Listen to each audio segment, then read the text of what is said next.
Hello mga sisi ko, good afternoon. Ayun, magbubukas tayo ng item na kararating lang. Sunday ngayon mga sisi, kumusta na pala kayo?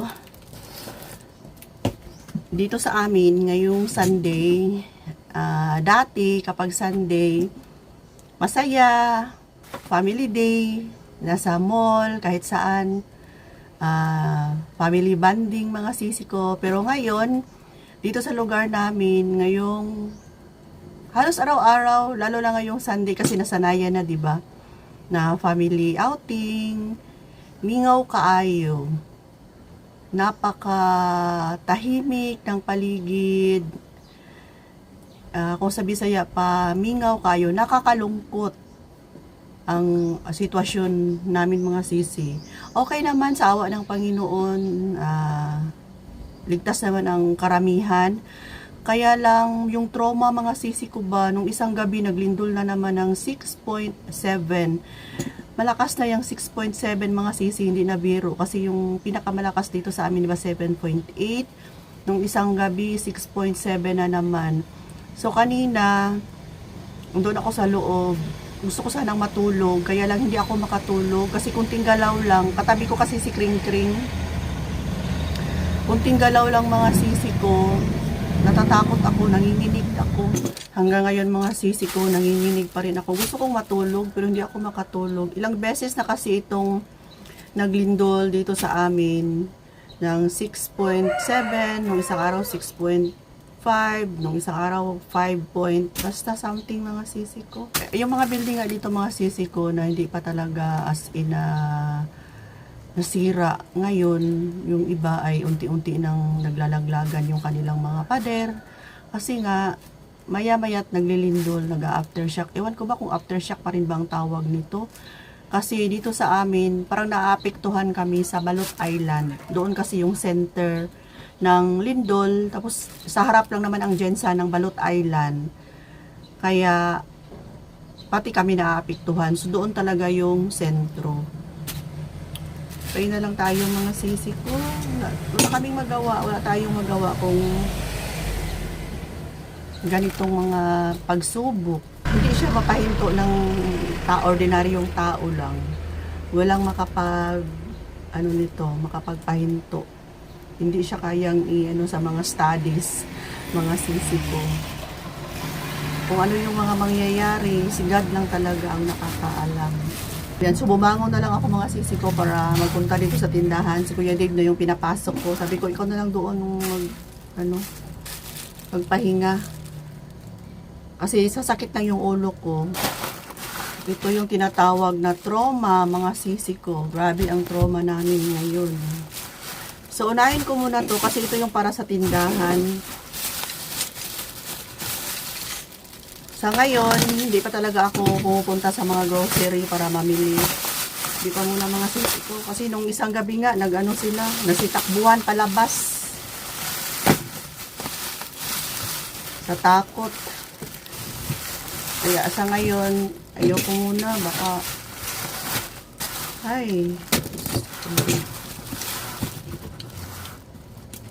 talaga natin. Walang makapagpikil. Ganitong pangyayari, mga kalamidad, ng taong makapagpigil. Ito yung seaweed mga sisi ko, Korean seaweed. Bilangin ko kasi yung pagbili ko nito ay buy to take to. Buy to take to. So, buy to take to, 4. Dapat 12 ito. 2,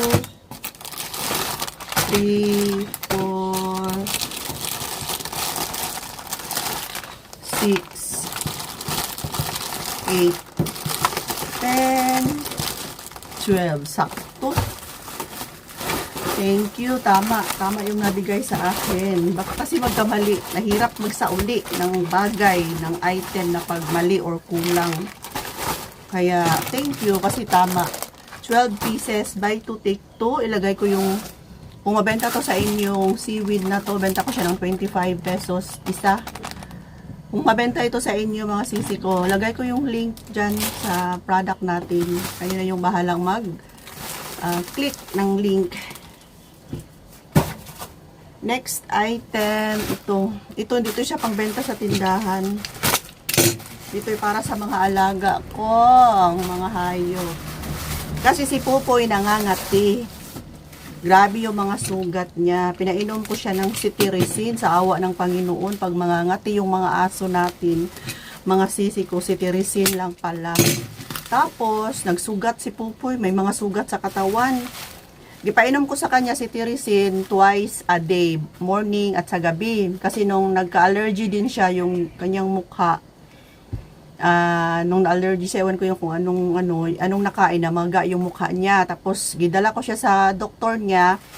Ang gireseta sa kanya ay, cetirizine.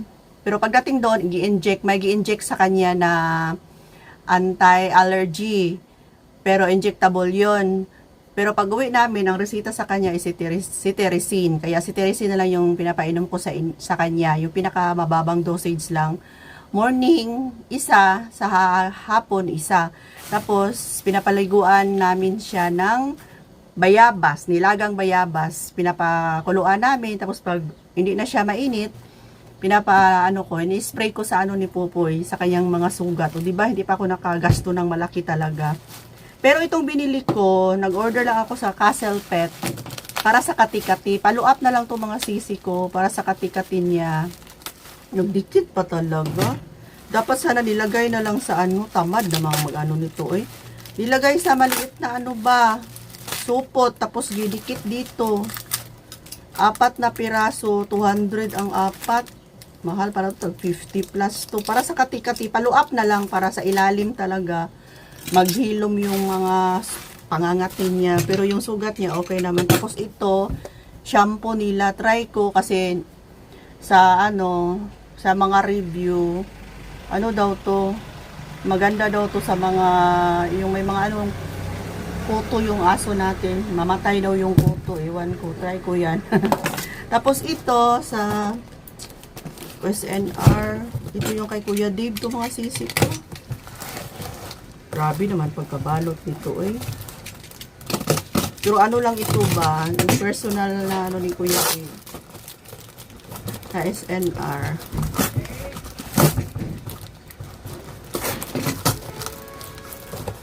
Wait lang. Yan. Ito yung personal na gamit ni Kuya Dave. Grabe si Kuya Dave ba? Siya lang talagang gumagamit nito. Hindi ba ako gumagamit nito? Ayan Listerine Super Lux 1.5. Kasi laki na siya ng Coke na 1.5. 1.5 na Coke. Kulay blue to mga sisi ko. Nakuha ko lang ito ng 519. Yung nakalagay doon sa price talaga sa SNR na sa 600 plus. Tapos nakuha ko lang siya ng 519. Kasi may mga vouchers man yan sila mga sisi ko. Kasi pag bibili ako ng Listerine, kahit sa Mercury Drug, yung parang 350 ml lang, 350 ml to 50 ml, nasa 200, sobrang mahal na. Sobrang mahal na talaga, as in, yung mga maliliit, kung kayo ay bumili ng mga Listerine, mahal na masyado. Tapos ito, 1.5, sing laki na 1.5 na Coke, mabibili lang natin ng 500, o diba, laking tipid talaga, pag mga volume na product, malakihan. Sa SNR na ako bibili. Sa SNR na tayo bibili. Kung wala kayong SNR sa lugar ninyo, sa na lang kayo, sa SNR Shopee, wala pang anong tawag niyan, yung membership card pala. Yan, wala nang membership card sa sa Shopee. Tapos free delivery pa, basta nyo lang talaga na free shipping. Huwag kayo mag-order pag may shipping. Check nyo lang maya-maya. Ngayon, mayang gabi. Basta tingnan nyo na free shipping. Saka nyo pa i-place order. Kasi may mga oras yan na may mga vouchers, free shipping. Ganyan lang talaga mga sisi ko. Hindi halos lahat ng panahon na may shipping fee. Ayan. At least nawala yung kaba ko, yung panginginig ko na nakausap ko kayo mga sisi ko, kaya na kapag-isip ako na mag-vlog ako para mawala yung kaba ko. Ayan, so thank you mga sisi. Sa ngayon ay parang okay na yung pakiramdam ko na nakausap ko kayo. So, bye for now. Sa susunod ulit, maraming salamat sa inyong panunood palagi. Love you mga sisi. Ingat po kayong lahat ha. Bye!